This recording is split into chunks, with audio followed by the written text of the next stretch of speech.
네, 우리 성도님들께 인사드리겠습니다. 안녕하세요. 네, 반갑습니다. 2월이 돼서 또 우리 성도님들 이렇게 뵙게 됩니다. 우리 많은 성도님들이 함께 앉아 계시고, 또 오늘 저도 좀 둘러보는데 또 이렇게 처음 뵙는 분들도 더러 계시고 해서 다시 또 이렇게 눈을 들어서 이렇게 보게 됩니다. 예, 반갑습니다. 오늘 이따가 또 환영하실 분들이 좀 많으실 것 같다는 생각도 드는데요. 오늘 우리 또 복된 주님의 날을 맞아서 같이 하나님의 사랑 안에서 또 이렇게 서로 반갑게 뵙고 또 교제하고 함께 주님을 예배하는 게 저희들에게 큰 기쁨과 영광이 됩니다. 그리고 오늘 우리 성도님과 함께 나누고 싶은 말씀, 또 함께 우리가 배우고 싶은 말씀은 우리 호세아서를 읽고 있잖아요. 그래서 호세아서 말씀에서 함께 우리 주님을 좀 배우고 싶습니다. 우리 먼저 호세아서 14장 말씀 한번 펴주시겠습니까? 호세아서 14장, 우리 지금 교회적으로 호세아서를 읽고 있고 아직 여기 끝까지 가진 않았는데 제가 무슨 선행학습하는 건 아닙니다. 근데 이제 이 호세아서가 가리키고 있는, 또 호세아서를 통해서 또 호세아서를 따라갔을 때 우리가 이르게 되는 지점이 여기기 때문에 먼저 한번 이 말씀 14장 맨 끝절 14장 9절 말씀 먼저 한번 읽어보기를 원합니다. 구약성경 1268조로 제 성경에선 되어 있는 것 같습니다. 호세아서 14장 9절 말씀입니다. 다 찾으셨으면 제가 한번 읽겠습니다. 호세아서 14장 9절. 누가 지혜가 있어 이런 일을 깨달으며 누가 총명이 있어 이런 일을 알겠느냐. 여호와의 도는 정직하니 의인은 그 길로 다니거니와 그러나 죄인은 그 길에 걸려 넘어지리라. 이 호세아서 이야기를 다 끝내면서 이 14장 9절에서 이 호세아 선지자는 이렇게 어떤 질문을 통해서 이 이야기를 결론을 맺고 있는데, 이런 일을 깨달기가 어려울 거다 이런 얘기를 하는 거죠. 누가 지혜가 있어 이런 일을 깨달으며 누가 총명이 있어 이런 일을 알겠느냐, 이렇게 좀 묻는 물음으로써 이 이야기를 맺고 있죠. 그러니까 이 호세아서 이야기는 사실은 좀 깨닫기 어렵고 알기 어려운 그런 말씀입니다. 그러신가요? 우리 6장까지 읽으셨는데 깨닫기 어렵고 알기 어려운 말씀이라는 것이잖아요. 근데 이게 왜 그런가? 말씀이 난해하다는 이야기인가? 말씀이 뭐 신비하고 뭔가 굉장히 특이하고 어떤 특별한 어떤 지식이 요구되고 뭔가 아주 신령한 사람들만이 알 수 있는 그런 이야기라서 그러는 건가?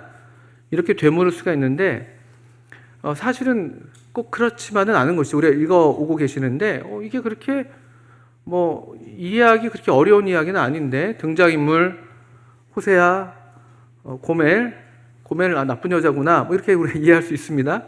호세아 대단한데 이렇게 이해할 수 있는데, 그런데 이 성경 호세아서의 마지막은 이런 질문으로 맺고 있어요. 그래서 왠가? 왜 이게 우리가 깨닫기가 어렵고 또 알기가 어려운 그런 일이고 그런 이야기인가라고 할 때 어떤 이야기, 스토리를 이해하는 것을 이야기하는 게 아니겠죠. 제가 보니까 또 우리가 이제 성도님 다 이렇게 읽어가시면서 이렇게 점점 빠져들고 계시고 또 배워가고 계실 텐데, 이 성경이 이렇게 사랑에 대한 이야기라서 그렇구나 이런 생각을 좀 하게 되는 것이죠. 아주 오래전에 제가 이거 얘기하면 저의 어떤 연식이 나올 텐데, TV 광고에서 니들이 개맛을 알아? 이런 광고 문구가 있었는데, 그 아는 분들은 이제 같이 그 시대를 보내신 분들인데, 이제 말하자면 그 좀 광고를 패러디한다면 니들이 사랑을 알아? 이런 것이죠. 그리고 이게 보통 사랑이 아닌 것을 우리가 이제 보게 되는 것이죠. 호세아와 고멜 이야기가 앞에 먼저 이제 1장부터 3장까지 나오고 있는데, 그 두 사람의 그걸 사랑이라고 해야 될지, 두 사람의 사랑이라고 해야 될지, 아니면 호세아의 일방적인 사랑이라고 해야 될지, 어떻든 사랑의 이야기가 짧게 압축적으로 요약이 되어 있고, 그리고 그 호세아와 고멜의 이 고통스러운 결혼 생활이었죠. 그 결혼을 이렇게 뭐랄까요? 그것을 들어서 하나님께서 어떻게 고통스럽게 하나님의 백성들을 사랑하고 계시는가, 이것들이 4장 이후로 쭉 나오고 있는 이야기죠. 그게 깨닫기 어려운 일인 것 같습니다. 알기 어려운 일이고, 우린 다 이렇게 사랑을 입에 달고 살고 있지만 또 다 사랑을 노래하고 사랑에 대해서 이런저런 뭐 이야기들, 우리가 누리고 있는 거의 모든 것들이 뭐 부분적으로든 또 전체적으로든 다 어떤 이런 사랑을 지향하는 그런 것들이잖아요. 뭐 TV나 드라마나 영화나 이런 것들은 말할 것도 없고, 문학, 예술, 뭐 일반적인 어떤 우리 무슨 뭐 과학 영역, 사회과학 영역이라 할지라도 사실은 그 기저에는 다 어떤 그 진리에 대한 추구, 뭐 사랑, 뭐 그런 것들이 다 이렇게 있는 것이죠. 하다못해 철학도 우리가 얘기할 때 지혜를 사랑하는 사람, 지혜를 사랑하는 것, 이것이 철학의 정의라고도 하고. 왜냐하면 우리 사람이 그 하나님의 형상을 따라 지음 받았기 때문에 우리가 뭐 피할 수 없게 다 이 사랑의 삶을 살고 있고 살기를 원하고, 또 사랑을 하고 싶어하고 또 받고 싶어하고.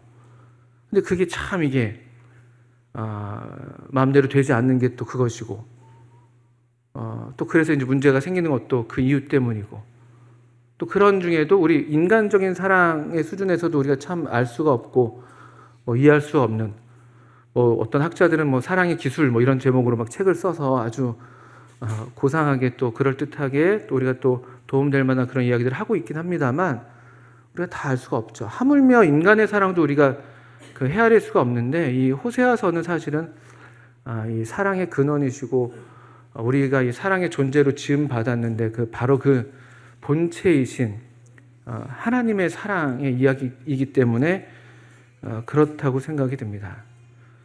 그래서 제가 좀 마음에 좀 두려운 마음이 없지 않아 있습니다. 왜냐하면 그 저를 보시면 제가 그렇게 사랑에 대해서 뭘 알겠어요. 제가 얼굴만 보셔도 그렇게 생각이 드실 텐데, 무지한 말로 뭐 이치를 어둡게 하는 욥이 그렇게 두려운 마음으로 하나님 앞에서 고백했는데, 저도 그렇게 되지 않기를 바라는 마음이 있고, 다만 성경 말씀, 우리 호세아서라는 성경을 통해서 우리에게 계시해 주시는, 또 성령께서 그래서 우리로 알게 하시는, 우리의 지혜로 또 우리의 총명으로는 깨달을 수도 없고 알 수 없는 그런 하나님의 사랑이지만, 성령님을 통해서 또 우리에게 계시된 하나님의 말씀을 통해서 우리가 함께 배우고자 성경을 읽고 있고 또 오늘 이 시간에 펴게 된 것입니다. 우리 앞으로 넘기시면 호세아서 1장을 한번 펴보시면 이 호세아서의 배경이 되는 시대를 좀 먼저 1장 1절에서 언급을 하고 있습니다. 호세아서는 우리가 지금 14장 9절의 마지막 절에서 읽은 것처럼 하나님의 사랑을 이야기하는 책이어서 읽기 어렵고 이해하기 어렵고 깨닫기 어려운 면도 있지만, 또 사실은 또 우리가 내용을 또 읽다 보니까 좀 읽기가 좀 거북한 면도 없지 않은 그런 책이에요. 아까도 말씀드렸지만 너무 이 상황이 좀 극단적이죠. 너무 고통스럽고 너무 괴롭고 이런 이제 상황이 설정이 되어 있기 때문에, 또 그것을 하나님께서 명령하셨기 때문에 좀 읽기가 좀 이렇게 부담되는 면이 없지 않아 있는데, 그런데 이 이야기가 주어졌던 시대는 1장 1절을 보시면 우시야와 요담과 아하스와 히스기야가 이어 유다 왕이 된 시대에, 곧 요아스의 아들 여로보암이 이스라엘 왕이 된 시대에 브엘의 아들 호세아에게 임한 여호와의 말씀이라 하면서, 먼저는 그 유다 왕의 어떤 이름들을 쭉 나열한 다음에 그 다음에 이스라엘 왕이 된 시대라고 하면서 요아스의 아들 여로보암의 시대라고 지금 얘기를 하고 있습니다. 호세아는 이 이스라엘, 그러니까 북왕국, 남왕국 유다는 이제 히스기야가 유다 왕이 되어 있었고, 북왕국에는 여기 보신 것처럼 여로보암이 왕이 되었을 때에 하나님께서 이렇게 부르셔서 말씀을 전하게 된 선지자였습니다. 북왕국을 대상으로 이스라엘에서 활동했던 선지자라고 우리가 이해를 하시면 되겠죠. 근데 이 왕이 지금 여로보암이라는 왕이 이 이스라엘 왕일 때라고 되어 있는 것이에요. 이 여로보암은 그 북왕국의 최초 왕의 이름도 여로보암이었습니다. 그래서 이 똑같은 이름인데 이 왕은 그 두 번째 여로보암입니다. 여로보암 2세라고 보통 알려져 있는데 북왕국은 사실 하나님을 경외했던 왕이 한 명도 없었죠. 이 사람도 그랬습니다. 하나님을 떠나서 악을 행했던 왕이었는데 하나님께서 특별하게 이 악한 왕이었지만 이스라엘을 이 악한 왕을 통해서 그 이스라엘에게 은혜를 베푸시는 도구로 사용하셨어요. 그래서 이때 이스라엘 나라가 대단히 부강하게 됐었습니다. 영토가 직접 묘사가 되어 있는데 열왕기 하에 솔로몬 시대 때 이스라엘의 가장 전성기 때였잖아요. 우리나라로 치면 뭐 광개토 대왕쯤 되는 그런 왕의 시대였는데 그때 솔로몬 때에 그 이스라엘이 어떤 차지했던 영토를 북쪽으로는 완전히 다 회복하는 그런 어떤 이스라엘의 제2 전성기를 구가하던 때가 여로보암 시대입니다. 그러니까 말하자면 뭐 우리가 다 그런 것들을 누리고 있지는 못하지만 다 차이가 있긴 했지만 뭐 오늘날 우리 대한민국과도 유사하다고 할 수가 있겠습니다. 코스피가 뭐 5천을 찍었잖아요. 5천. 참고로 저는 주식이 한 주도 없습니다. 사야 되나 뭐 이런 생각이 드는데 아주 경제적으로 일단 뭐 수치적으로는 그런 것이죠. 개인의 삶은 다 차이가 있겠습니다만 아주 부강한 풍요하고 하나님의 은혜였어요. 악한 왕이었지만 하나님께서 이스라엘을 이렇게 보호하시고 복을 주신 것이었죠. 하나님의 섭리 가운데. 그런데 문제는 이 이스라엘 왕들이 항상 그랬고 여기 호세아서에서도 우리 보시면 아시겠지만 이 이스라엘 사람들이 하나님의 은혜에 대해서 전혀 감지하지 않고 있었습니다. 그냥 이건 우리가 잘해서 그래서 그냥 한마디로 그냥 너희들 마음이 교만했다 이렇게 이야기를 하나님께서 고발하십니다. 너희들 마음이 교만하다. 여수론이 살이 찌면 그 발로 그 이스라엘 왕을 찬다는 그런 말씀이 구약 성경 다른 어디에 있는데 그렇게 된 것이죠. 아주 이제 살찌니까 이게 마치 다 이렇게 우리가 잘해서 우리가 또 열심히 해서 또 사실 이 이스라엘 백성이 그때 하나님을 경외하지 않고 바알을 섬겼기 때문에 역시 풍요의 신 바알 그의 아내 되는 그 아세라 우리가 이렇게 잘 이렇게 섬기고 이것도 잘하고 저것도 잘해서 이렇게 부유해졌지 이런 시대였어요. 그러니까 이스라엘 백성들은 사실은 그 마음 상태가 바르지 않았습니다. 그 말씀을 먼저 또 여기 손 넣으시고 우리 호세아서 뒤로 넘기시면은 호세아서 7장 보실까요? 7장 10절 보시면 호세아서 7장 10절 보시면 이스라엘의 교만은 그 얼굴에 드러났나니 그들이 이 모든 일을 당하여도 그들이 하나님 여호와께로 돌아오지 아니하며 구하지 아니하도다. 그러니까 이스라엘의 교만이 그 얼굴에 드러났다. 또 15절 보시면 내가 그들 팔을 연습시켜 힘있게 하였으나 그들은 내게 대하여 악을 꾀하는도다. 그들은 돌아오나 높으신 자에게로 돌아오지 아니하니 속이는 활과 같으며 그들의 지도자들은 그 혀에 거친 말로 말미암아 칼이 엎드러지리니 이것이 애굽 땅에서 조롱거리가 되리라. 하나님께서 힘도 주시고 부도 주셨는데 하나님께로 돌아오지 않고 오히려 하나님을 향해서 계속 악을 꾀하는 그런 아주 교만한 그 태도가 당시 이스라엘 백성의 전반적인 삶의 모습이었습니다. 그러니까 하나님께로 돌아오지 않았어요. 교만했고 하나님께 대해서 악을 꾀하고 있었던 그런 시대였습니다. 그런 시대에 아주 뭐랄까요, 그 인간의 우리 어떤 그냥 하나님을 떠난 사람으로서 우리 자아로 아주 배부르고 아주 우리 자아로 꽉 차 있었기 때문에 그래서 하나님의 특별한 그 보통의 어떤 심령이 아닌 것이죠. 아주 완고하고 완악하고 딱딱한 심령이어서 그랬는지 하나님께서 대단히 특별한 방식으로 하나님의 말씀을 대언하게 하시는 것이죠.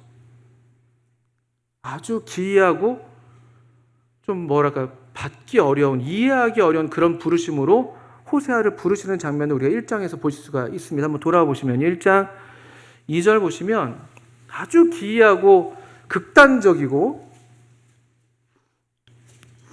보통의 방식이 아닌 특별한 어떤 그런 부르심으로 호세아를 부릅니다.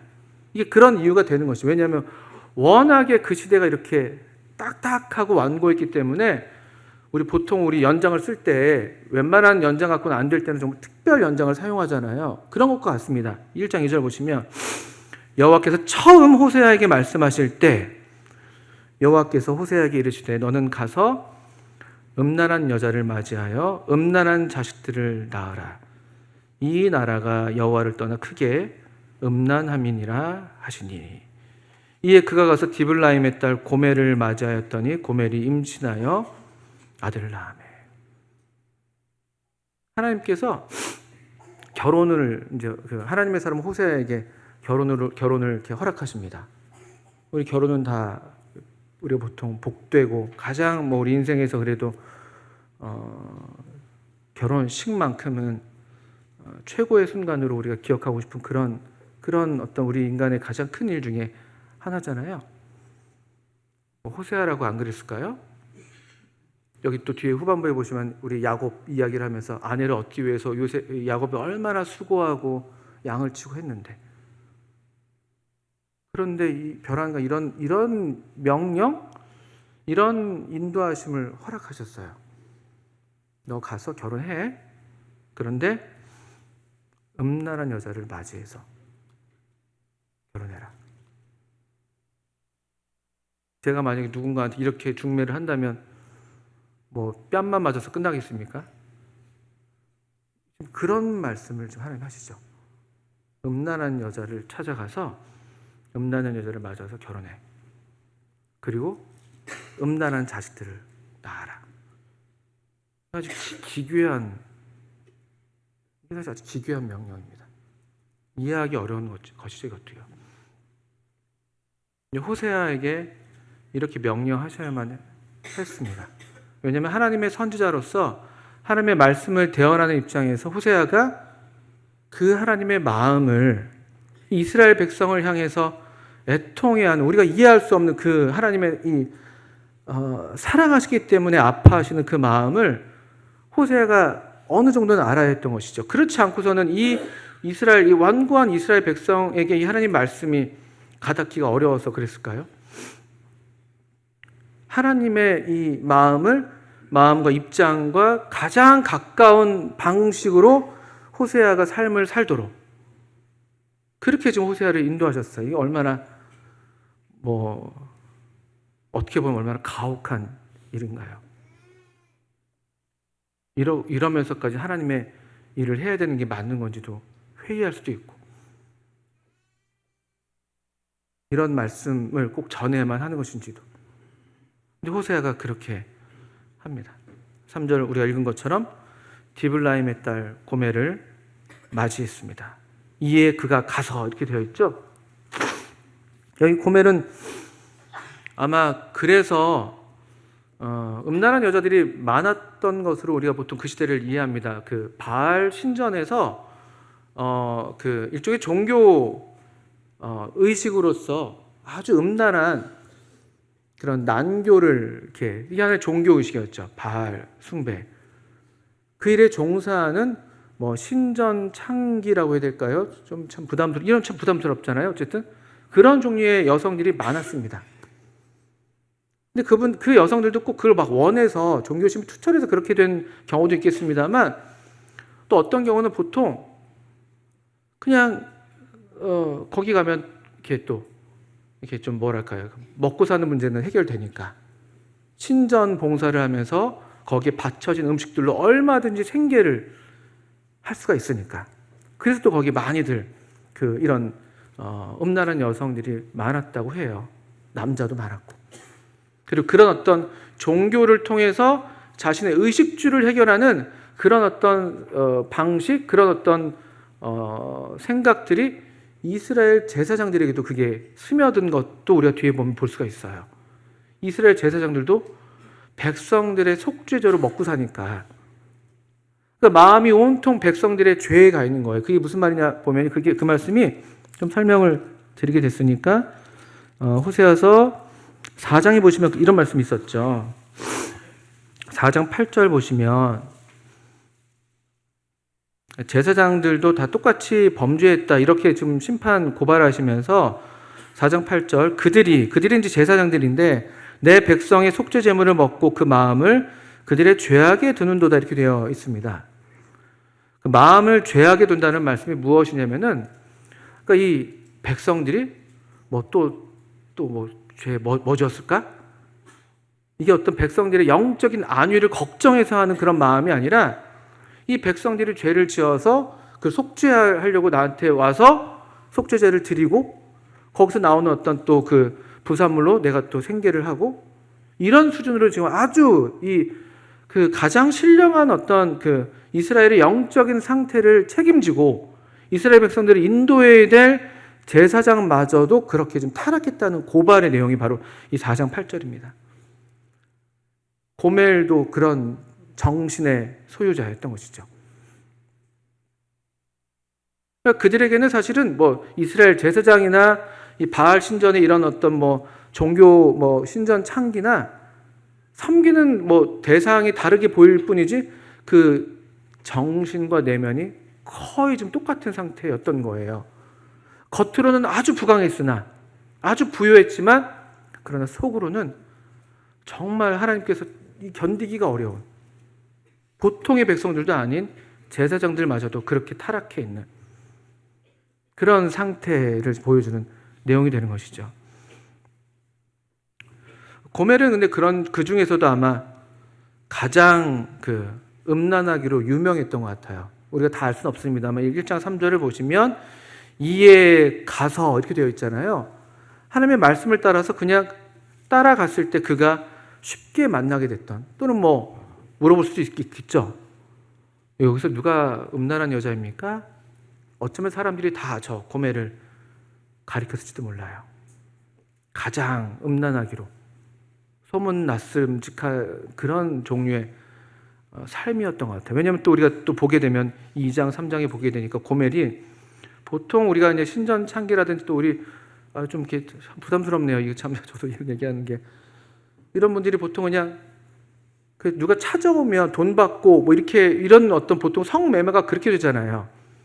근데 고멜은 그렇게 안 했어요. 오히려 따라가요. 자기가 따라다니면서 예를 들면은 이게 참 읽기 어렵습니다. 부담스럽습니다만 2장 5절 보시면 그들의 어머니는 음행하였고 그들을 임신했던 자는 부끄러운 일을 행하였나니 이는 그가 이르기를 나는 나를 사랑하는 자들을 따르리니 이렇게 따라다니는 거죠. 다니는 거예요. 아마도 그런 면에서도 더 이름난 음란함으로 이름난 그런 여성이었겠다 싶은 것이죠. 이름도 고멜이라는 이름이 뜻이 성구사전 같은 데 보니까 성경사전 보니까 완성 또는 마지막 이런 뜻이라고 그러더라고요. 말하자면 우리가 좀 이해하기 편하게 하면 긍정적인 의미일 수도 있겠습니다만 부정적으로 본다면 끝판이죠. 끝판. 막장. 이 문맥에 의해서 우리가 따라서 우리가 부정적으로 그 이름을 우리가 받게 된다면 그런 어떤 악한 삶, 음란한 삶 중에서도 가장 정말 끝판이라고 할 만한 막장이라고 할 만한 그런 종류의 그런 이름의 사람, 그런 종류의 삶을 살던 여인입니다. 근데 이 호세아가 그 고멜을 맞이해서 고멜은 임신하고 아들을 낳습니다. 아마도 이 아들은 호세아의 아들일 가능성이 높겠죠. 그래서 그 이름을 이스르엘이라고 이름을 붙입니다.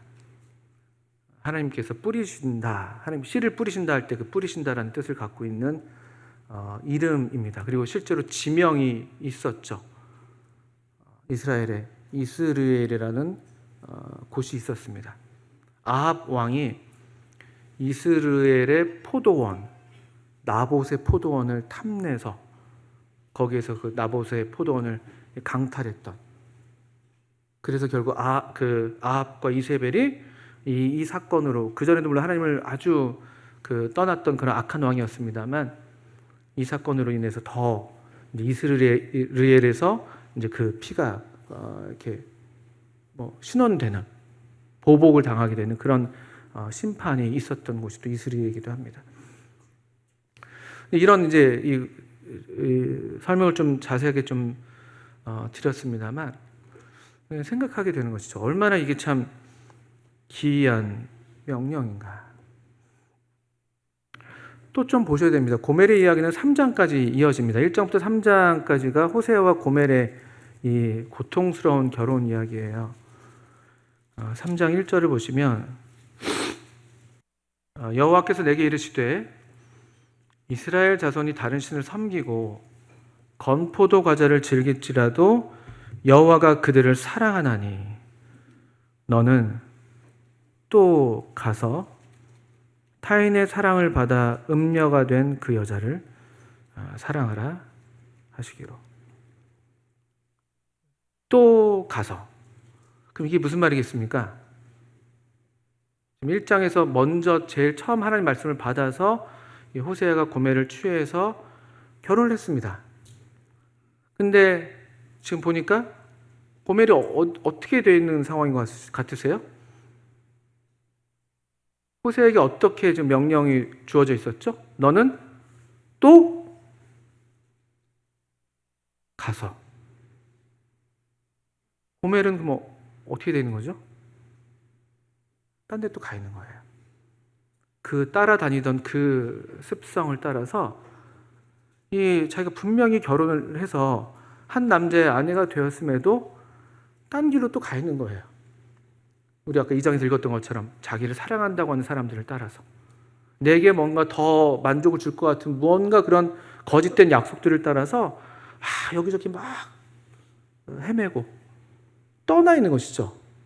남편을 떠나 있고 자기 집을 떠나 있는, 마치 우리 신약 성경의 그 집을 떠난 그 탕자의 모습과 크게 다르지 않아요. 그리고 그런데 이 고멜의 처지가 어떤가 봤더니만 2절을 보시면 내가 은 15개와 보리 한 호멜 반으로 나를 위하여 그를 사고.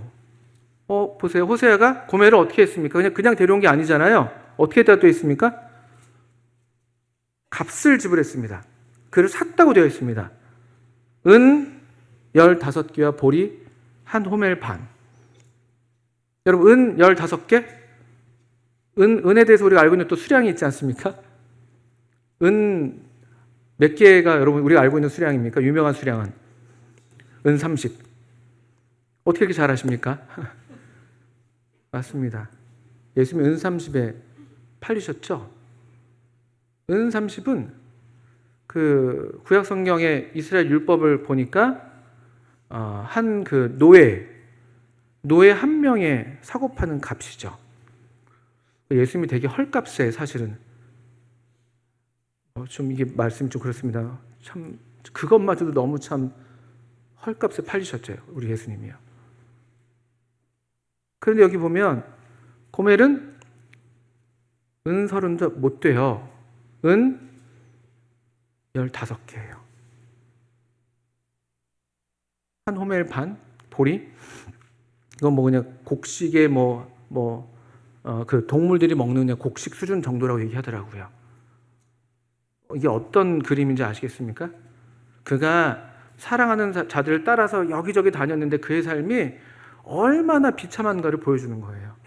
한 노예 값어치도 못하는 그냥 짐승 수준 정도의 지금 삶을 지금 살고 있었던 것이에요. 이게 이제 우리가 하나님을 떠나서 이 거짓된 약속들을 따라서 방어하는 삶의 실체죠. 처음에는 아주 화려해요. 보통은 그렇잖아요. 아주 최고의 만족을 줄 것 같고, 이 사랑이 더 좋은 것 같고, 하나님을 사랑하는 것보다 이 어떤 종류가 됐든 간에 이렇게 사는 게 더 좋아 보이고, 근데 실상은 그렇지가 않습니다. 우리 다시 보시면 2장 5절 우리가 읽었는데 5절 후반부를 보시면 2장 5절에 보시면 고멜이 왜 누굽니까? 이 호세아를 떠났는가? 나는 나를 사랑하는 자들을 따르리니, 보세요. 그 다음에 5절. 그들이 내 떡과 내 물과 내 양털과 내 삶과 내 기름과 내 술들을 내게 준다 하였습니다. 이게 무슨 말씀인지 아시겠죠? 그들이 약속했어요. 줄게. 다 줄게. 너한테 필요한 거. 다 네 거야. 내 떡, 내 물, 내 양털, 내 삶. 다 네 거야. 너가 최고가 될 수 있어. 너의 어떤 그 자아가 최대치가 될 수 있어. 넌 자아 실현할 수 있어. 이런 등등의 이야기들로 꿰는 거예요. 그리고 고멜은 어리석게도 자기를 사랑하는 자들이라고 그걸 이해하고 있었어요. 날 사랑하니까 이렇게 고운 말로, 이렇게 좋은 말로 나를 정말 나되게 하고 내 성취와 성공을 보장하는 온갖 이 것들로 지금 이렇게 준다고 약속한 거예요. 근데 우리가 지금 3장에 보니까 전혀 아닌 거예요. 전혀. 떡이 어디 있습니까? 물이 어디 있습니까? 양털이 어디 있어요? 그냥 그 탕자가 돌아올 때 그 거렁뱅이 모양으로 돌아왔던 것처럼 떡이 어디 있어요? 그 쥐업 열매도 지금 구하지 못해가지고 겨우겨우 그 허기져서 결국은 돌아오게 되는. 또 어느 분이 그러셨죠. 하나님을 떠난 삶에는 비참한 실패가 있거나 아니면 더 비참한 성공이 있다. 왜냐면 어떤 경우는 실패한 것처럼 보이지 않거든요. 승승장구하는 것 같고 더 잘 먹고 더 잘 살고 정말 떡이 많고 물도 많고 양털도 많고 삶도 많고, 사실은 근데 그게 더 비참한 성공일 수 있다는 것이죠. 그게 실제죠. 그게 실제. 근데 호세아가 이 고멜을 이렇게 사옵니다. 이 명령은 희한한 명령이잖아요. 다시 3장 1절을 보시면 왜 하나님께서 호세아에게 이렇게 하라고 하는가? 호세아가 고멜을 사랑하는 이 사랑은 어떻게 사랑할 수 있는지도 모르겠어요. 이해할 수가 없어요. 호세아는 정말 고멜을 사랑하는 것이었을까? 억지로 하는 건 아닐까? 우리가 이런 질문들 할 수가 있잖아요. 그런데 아니에요. 하나님의 기대와 수준은 정말 사랑하는 거예요. 왜냐하면 다시 한번 3장 1절을 꼼꼼히 보시면 여호와께서 내게 이르시되 이스라엘 자손이 다른 신을 섬기고 건포도 과자를 즐길지라도 여호와가 그들을 사랑한다고 되어 있거든요. 이게 놀라운 것이죠. 뭐뭐 할지라도. 우리 보통 그런 얘기 많이 하지 않습니까? 네가 이러이러 해서 그렇기 때문에 사랑하는 사랑이 보통의 사랑인데, 하나님의 사랑은 우리가 이해할 수 없는, 우리 인간의 어떤 이 수준을 뛰어넘는 하나님의 사랑은 뭐뭐에도 불구하고 뭐뭐 할지라도 사랑하시는 사랑을 먼저 하나님께서 말씀하시는 거예요. 호세아에게. 나도 이스라엘이 저렇게 나를 떠나고 다른 신을 섬기고 건포도 과자는 먹는 게 문제가 아니잖아요. 이게 이제 여러분 예레미야서 같은 데 보시면 이 이스라엘의 부녀들이, 특별히 여성들이 하늘 황후를 위해서 그 과자를 굽는다, 이런 말씀들이 있잖아요. 여신 숭배에 사용됐던 우상의 제물이었죠. 완전 거기에 몰두되어 있는 거예요. 또 우리 에스겔서에서 그랬던가요? 하나님을 등지고 그 성전 담 안쪽에 가봤더니만 하나님을 등지고 안에서 오히려 제사장들이 거기서 이상한 우상들을 만들어가지고 섬기고 있는, 이거는 전혀 하나님의 이 백성의 모습이 아니죠. 근데 그럼에도 하나님이 그들을 사랑하신다. 그러니 너도 또 가서 타인의 사랑을 받아 음녀가 된 그 여자를 사랑하라. 호세가 그렇게 하죠. 값을 주고 삽니다. 그게 적은 값이랄지라도 참 사랑에는 어떤 식으로든 대가가 따릅니다. 어떤 종류로든 희생이 따릅니다. 하나님도 그래서 우리를 얻으시기 위해 하셔서 우리를 사시기 위한 대가는 은삼십이 아니었죠. 그분의 이 우주보다도 귀한 그분의 고귀한 생명을 내어 주셔야지만 우리를 사실 수가 있는 그런 희생이 요구됐던 것이고, 하나님의 사랑은 기꺼이 그 희생을 치르는 그런 종류의 사랑인 것을 우리가 알고 있습니다.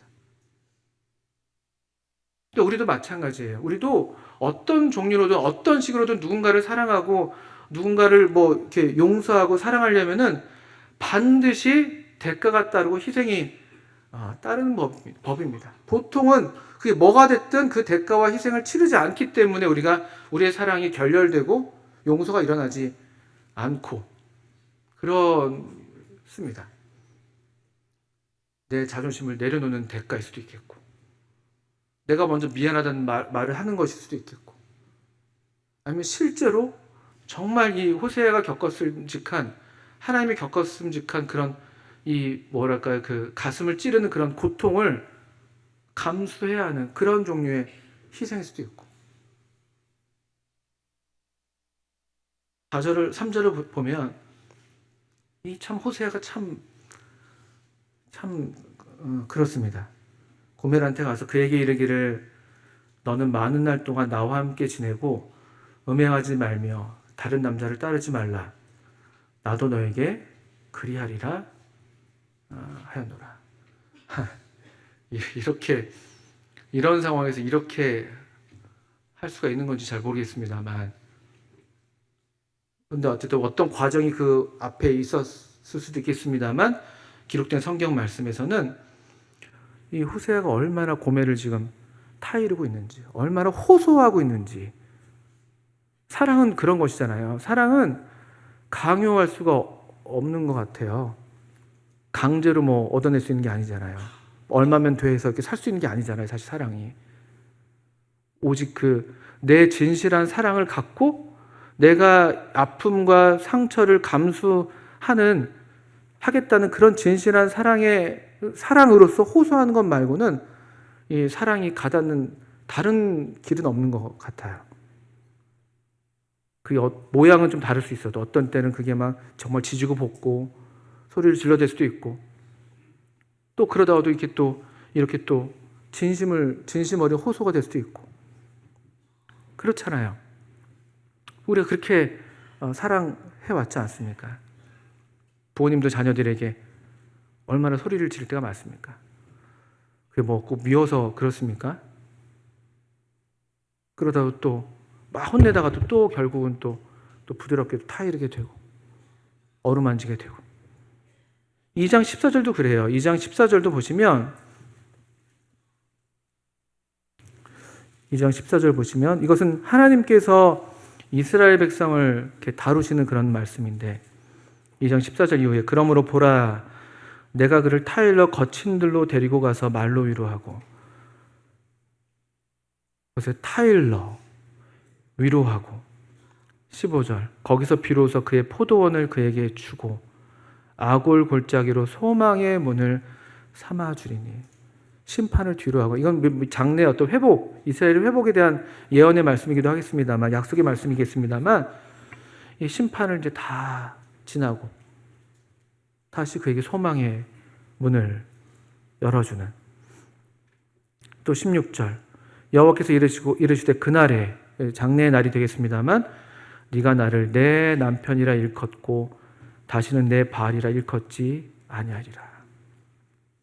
19절 내가 너에게 장가들어 영원히 살되 공의와 정의와 은총과 긍휼히 여김으로 너에게 장가들며 진실함으로 너에게 장가들리니 네가 여호와를 알리라. 다시 구해야 하시고 다시 청혼하시는 거예요. 물론 하나님과 이스라엘 백성이 이 이스라엘의 여호와의 그 신부로서 묘사되고 있습니다만 우리도 마찬가지죠. 그리스도와 교회, 우리 주님께서 우리의 신랑이 되시고 우리가 그분의 신부인데, 근데 이 하나님의 이 언약 관계, 우리를 사랑하신 이 사랑의 관계가 변하지 않는 거예요. 다시 확증되고 확증되고 확증되고. 그래서 우리 이것을 가리켜서 영원한 사랑이라고 부르는 것이고, 이 영원한 언약을 나타내는 것이 우리가 주일마다 함께하고 있는 이 언약의 잔인 것이에요. 언약의 잔, 언약의 피. 주님께서 이것을 가리켜서 너희를 흘리는 나의 피 곧 언약의 피다 말씀하셨잖아요. 날마다 이렇게 하시는 거예요. 우리가 돌이키기도 전에 오히려 하나님께서는 항상 우리에게 이렇게 하시는 것이죠. 우리는 다른 신을 섬기고 건포도 과일을 즐길지라도 하나님의 사랑이 변함이 없습니다. 그렇다고 우리가 이렇게 그냥 계속 살아라 이런 말씀은 전혀 아니죠. 호세아서에서도 계속 돌아오라고 말씀하시는 거예요. 그러니까 돌아와라. 돌아오는데 전혀 어떤 뭐랄까요, 어려워하지 말라는 거예요. 내 사랑은 이렇게 항상 변함이 없으니.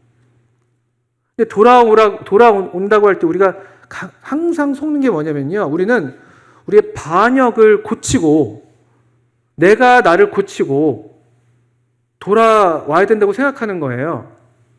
이 모양 이 꼴은 돌아갈 수가 없어. 어떻게 내가 이렇게 해서 하나님의 전에 다시 나갈 수가 있겠어?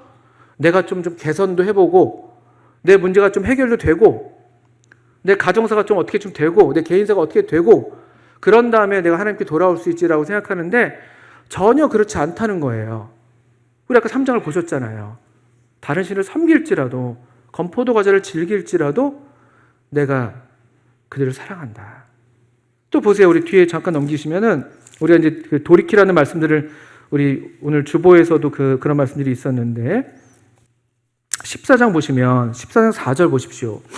먼저 1절부터 한번 보겠습니다.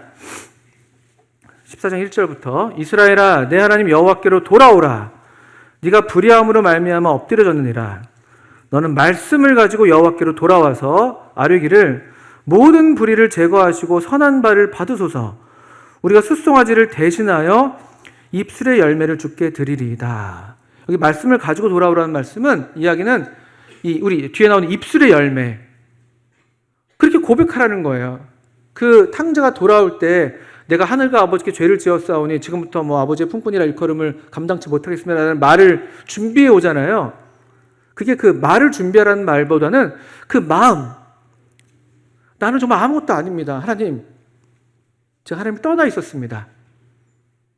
하나님, 제가 돌아가고 싶습니다. 저를 돌이키게 해주세요. 이런 어떤 우리 진실한 이 심령의 어떤 그런 고백이랄까요? 그렇게 오라는 거예요. 진실한 마음으로 돌아오라는 얘기를 하는 것이에요. 진실한 마음으로. 있는 모습 그대로.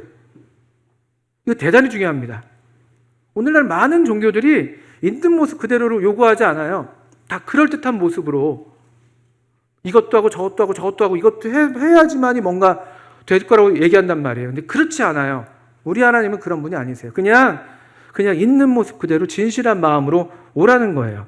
3절 우리가 앗수르의 구원을 의지하지 아니하며 말을 타지 아니하며 다시는 우리의 손으로 만든 것을 향하여 너희는 우리의 신이라 하지 아니하오리니 이는 고아가 주로 말미암아 긍휼을 얻음이니이다 할지니라.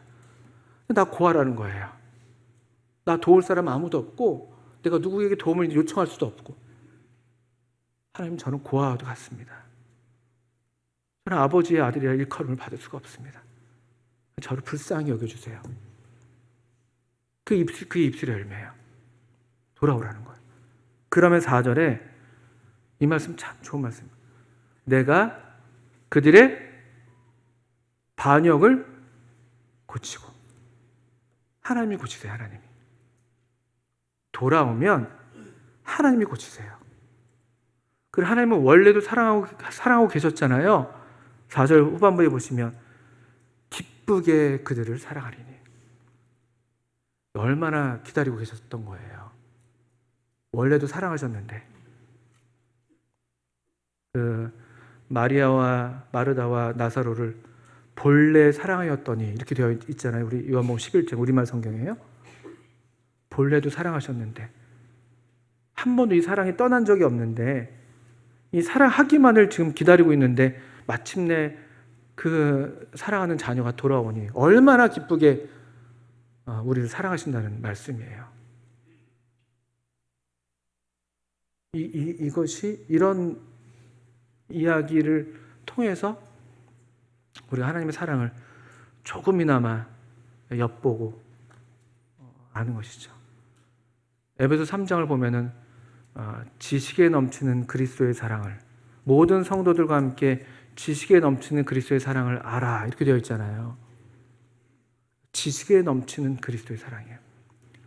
그 사랑의 일종의 주해라고 할까요? 그 에베소 3장 말씀에 일종의 하나의 어떤 예시의 이야기가 바로 호세아서라고 우리가 보실 수 있습니다. 또는 고린도서 13장에서 사랑장이라고 부르는 13장에서 사랑은 어떻게 시작해서 무엇으로 끝나나요? 사랑은 오래 참고로 시작합니다. 뭘로 끝나는지 아십니까? 사랑은 떨어지지 아니한다. 우리 번역이 그렇게 되어 있더라고요. 그 번역은 이게 말이 안 맞는 거예요. 제 질문이 하나님의 사랑이 무엇으로 시작하고 무엇으로 끝나는가라고 할 때 사랑의 시작은 오래 참는 겁니다. 오래 참는 거. 하나님의 사랑은 오래 참는 수준이 아니라 변하지 않죠. 무궁한 사랑으로 너를 사랑했다. 영원한 사랑으로 너를 사랑했다라고 말씀하십니다. 그 사랑은 무엇으로 끝나는가라고 할 때 그 고린도서 13장 8절인가 그 말씀은 사랑은 끝이 없다는 말씀이에요. 사랑은 언제까지나 떨어지지 아니한다라고 할 때 그것은 사랑은 끝이 없다. 다음이 없다. 우리가 이 사랑의 초청을 날마다 받고 있는 거예요. 그래서 우리 주님께서도 우리 요한복음 15장 9절 같은 말씀에서 아버지께서 나를 사랑하신 것 같이 나도 너희를 사랑하였으니. 잘 보세요. 아버지께서 나를 사랑하신 것 같이 나도 너희를 사랑하였다. 하나님 아버지가 아드님을 사랑하는 것과 똑같이 우리 주님도 우리를 사랑하신다고 말씀하셨습니다. 그래서 15장 9절 후반부에는 나의 사랑 안에 거하라. 이 결혼 관계 안에 머물라는 거죠. 딴 데 한눈 팔지 말고. 다른 어떤 죄들도 다 큰 죄가 될 수 있겠습니다만 결혼 관계에서 이런 어떤 음란함, 가는 만큼 이 결혼 관계를 파괴하는 게 없잖아요. 마찬가지예요. 우리의 이 신앙의 어떤 삶, 사랑의 삶을 살아가는 이 과정에서 여러 우리가 잘못하고 실수하고 넘어지기도 하겠습니다만 그러나 우리 중심에서 이 하나님을 사랑하는 데서 떠나는 것은 가장 무서운 거예요. 겉으로 아무리 그렇다 해도 사랑이 없으면 그건 아무것도 아닌 것이고 좀 부족하고 모자라도 진실한 그 마음의 사랑, 그 주님의 사랑을 알고 또 사랑을 의지해서 또 돌아오고 또 나오고 고침을 받고 그렇게 하면서 우리의 이 사랑의 언약 관계가 영원히 깨어지지 않는 것이에요. 우리도 깰 수 없고 하나님은 더더군다나 그렇게 하실 수가 없는 분이세요. 짧은 시간이지만 호세아서 이렇게 몇 구절을 통해서 우리 처음 읽었던 말씀처럼 깨달을 수 없고 알기 어려운 이런 하나님의 사랑을 우리가 계속해서 성령 안에서 배우기를 바라고 우리 성도님들과 저도 이 사랑의 삶을 하나님을 사랑하고 또 서로 사랑하는 그런 삶을 계속 살아갈 수 있기를 바랍니다. 함께 기도하겠습니다.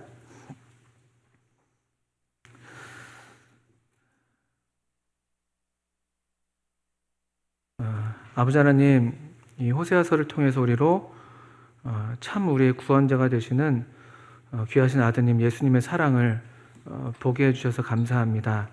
주님, 우리를 도우셔서 이 하나님의 사랑을 참 하나님의 영을 통해서 알게 하시고 깨닫게 하시고 누리게 하셔서 우리로 이 사랑 안에 영원토록 거하게 하시고 이 사랑에서 떠나가지 않도록 우리를 지켜 보호해 주시기를 간절히 기도합니다. 또 우리의 심령이 너무나 악하고 완고해서 참 돌이키기 어려운 그런 저희들의 이 완악함을 주님 불쌍히 여기셔서 주님께서 주님의 방식으로 우리를 가장 잘 아시는 주님께서 우리에게 가장 합당한 때와 합당한 방식으로 우리를 돌이켜 주시고 또 고쳐 주시고 다시 우리 하나님의 사랑 안으로 우리를 불러 주시기를 간절히 기도합니다. 예수님의 이름으로 하나님 아버지께 기도합니다. 아멘.